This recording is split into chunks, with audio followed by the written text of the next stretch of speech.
So this is the Experteasy Featured Experts interview. As I'm the Lena Benjamin, founder at Experteasy.com, a B2B SaaS tech startup providing crucial AI-powered information to companies for successful expansion into countries across Africa and Asia. Now, the first 100 product market fit survey, so we can understand what our customers will want, and you can complete that for a 50% discount offer, which ends actually on Thursday, the 30th of November 2023. And you can visit experteasy.com/survey, and all the links will be provided in the description. So human intelligence and expertise is one of the reasons why you would want to do business with us at experteasy.com. And Experteasy is XPERTIZY.com. You can seek information about our advisory services by visiting experteasy.com/advisory. Now, today, I'm joined by an Experteasy.com expert who I will be interviewing, have a chat with about his expertise. Would you like to introduce yourself? What's your name and where do you live? Sure. So, hi everyone. My name is Aditya and I'm from India. And I've been working in data industry from over 4+ years. And right now I'm working as a data scientist. So my area of interest is NLP domain, and I've done a lot of. Can we just go back? NLP. So because I didn't know this It's before. natural language processing. So Perfect. all the things related to text comes under NLP. Brilliant. And yeah, so, I've done. So, Yes. So you live in India. How old are you? I'm 26. 26. By the way, for everyone, I'm an older founder at 48, nearly 50. So my date of birth is 1975. When were you born? 1996. 1996. What was I doing in 1996? Anyway, coming back to your expertise, based in India, and obviously Experteasy.com is empowering high growth companies that want to actually expand into those areas and do so using machine learning and NLP and all that sort of stuff in order to actually get into those areas and have all that information that it's available to them. So tell me a bit more about your role as a data scientist. What does it entail, and how can you sort of what's the process of gathering all that data and making it look presentable so that clients could see where to make decisions? Right. So I'll start with the most important task is to understand the business, like what exactly you want to solve. Then only you can create any workflow or any structure around the business. So what I try to do, whatever business problem I get, I try to go thorough and try to understand as much as I can. And then only I try to think around what should be the potential data set or data I should be collecting. So this data could be coming from any public portal, or it could be proprietary data, which is owned by a specific private company. Then my task is to understand that available data itself, and then just create let's say POC pipeline that will just clean the data, and then I start with iterating to first POC level model. So that will help us to understand how if I make this model to the production, will it beneficial to that business owner or business client, like whosoever we are serving to, that will be helpful or not. So after understanding the data, I spend quite some time around understanding the modeling part. So just clean the data, just perform, let's say if it is text data, just understand what type of data that's coming from the source. It could be let's say if you scrape data, there is a very high chance that you are just scraping a lot of unnecessary data. So as a data scientist, it's my responsibility to understand that and then just separate out the gold data. And then I start experimenting on the data itself, just create a baseline machine learning model for the POC, and then I present as a first draft. So this will also give me the feedback whether the thing which I'm trying to do, is it aligned to the business problem or not. So many times data scientist or machine learning engineer, they disconnect the business problem with the machine learning problem. Yeah, And at the end, you need to converge to you do. an end and then make sure that the model which you're trying to optimize, it is correlated with the um, original The business problem solving. original business problem, which in this case, with Expertise's case, is about making sure that they're going into a market that their products and services are going to want to be utilized, that there's going to be local partners there, that there are going to be opportunities to increase their exposure in areas where they are, growing in area. The incomes are growing, the opportunities are growing in Africa and Asia, and now is the time for companies to sort of access that. And it is going to be challenging, and this is where the data and the information that someone like you can provide will, crunch out all of that information in an easily digestible information for business customers who are going into those areas. So we're looking at people like financial services companies, those people like e-commerce, fintech, et cetera, who want to grow into and their business into these particular markets because of their high growth nature. And so what do you think that is really important for companies to have? So why do you think that is important for companies to have crucial data and information before they do business in Asia or Africa? All right. So, I mean, we are living in AI era, so data is increasing rapidly, and there are a lot of hidden pattern available behind the data. So, what my understanding about data is that you can unfold many pattern and you can get one step ahead uh, uh, on your competitors just by exploring and understanding data. So, in context to your question, why data is important in terms of expanding any business, it gives us insights about the business which we are going to grow in that market, will that survive or not? So that all lie behind the historical data, the pattern, and as a data scientist or as a as an expert, it's really critical to understand the data which you have. It unfolds those patterns and make you understand that the thing which you are going to put in the market, it will be survive in the next 5 years or 10 years or so on. So market is very competitive. So you need to be one step ahead. I like that. I love that.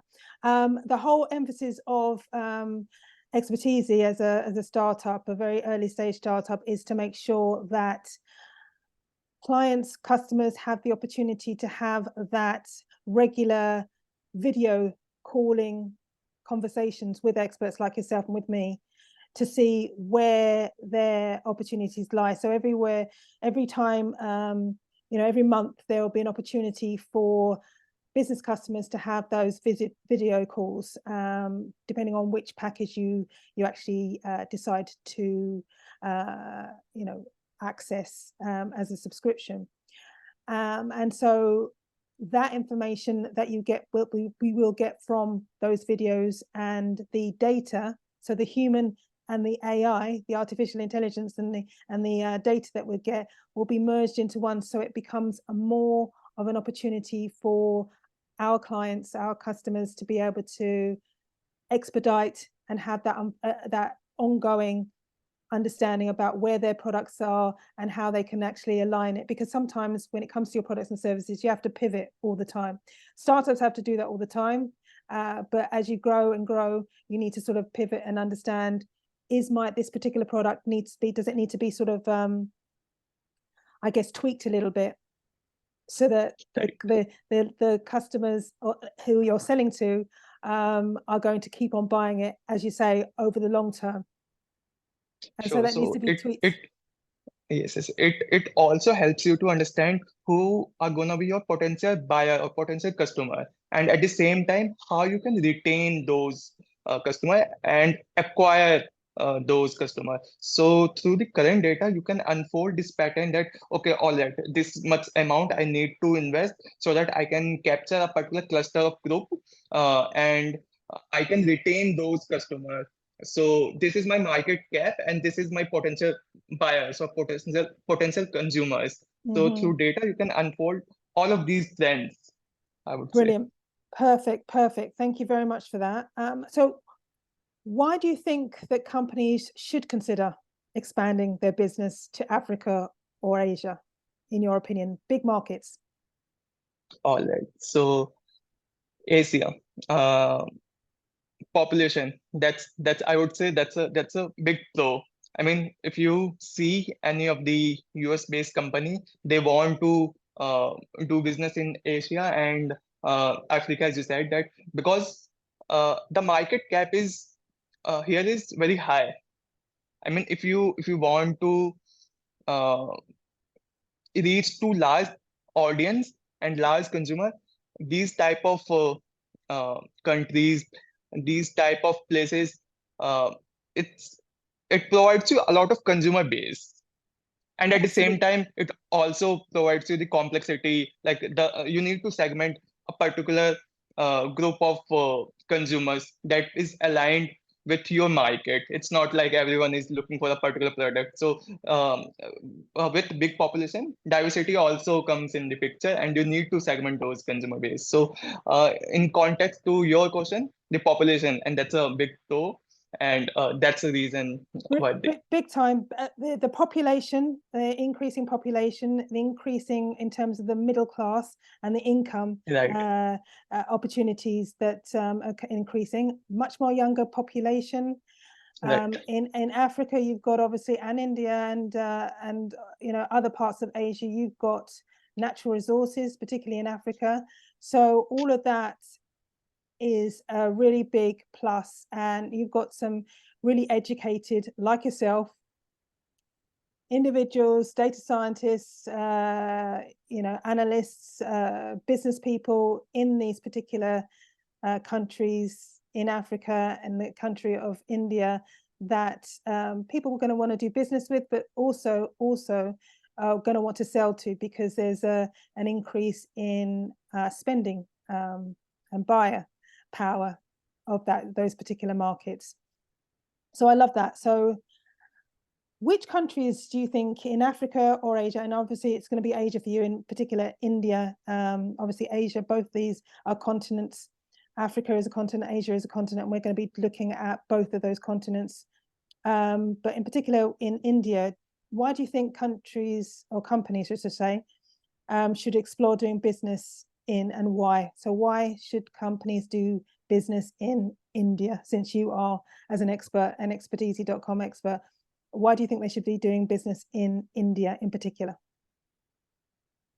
All right. So, as I told you, here in India, we have a large uh, chunk of population uh, that that are in range that are in age group of between uh, 20 to 35, and they're pretty young, and they all have access to um, like all the devices, mobile phones, all the IT infra, and therefore, like if you see all of these IT companies, they are targeting India just for these specific reason that the youngsters of India, they are getting attracted toward these gadgets, these things, pretty fast. Even if you say like after 30, people are also looking for real estate sort of stuff, not like And even mobile phones. the elderly ones like us.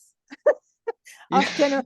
I'm at a generation X, so yeah, we're the younger ones, the X and Ys, sorry, the Ys and Zs, and you're a Y, you're a millennial. I'm a generation X. Yeah, it's about capturing those particular populations whereby they are tech savvy. So technology is going to be a huge industry where people are going to want to sort of infiltrate, particularly those high growth startups are going to want to infiltrate and get Right, new right, right. business and customers in India, because of the penetration of devices and wanting to actually access different devices as well.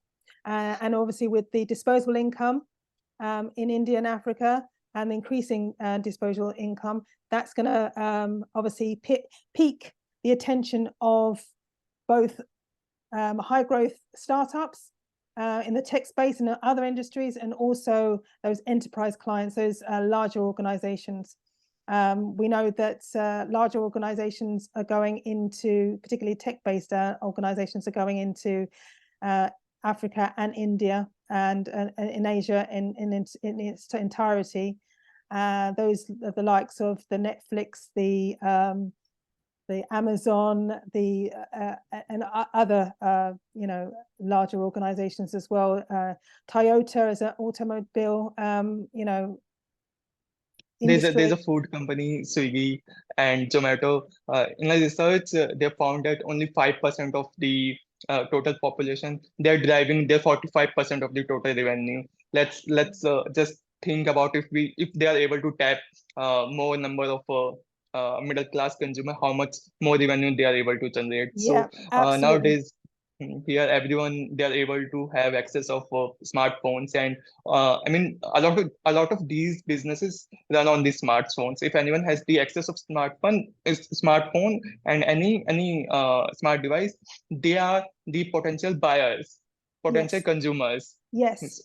Any company should be targeting those, and obviously market segmentation, market research, that do comes under the picture. Like we cannot just randomly select any XYZ person. We do need to do some sort of segment and then Which is target where those the data, audience. and there's so much data Yeah, to be had. definitely. So much data to Definitely. be had. And so this is the crunching of the data, and that's going to be showcased in an easily digestible format that our business customers can access via expertise.com. Do you have any other words of wisdom before we sort of shift gears and come off this particular little chat of ours? Yeah, so I mean, that is nothing much I want to share. All I can say that like how can I provide my expertise?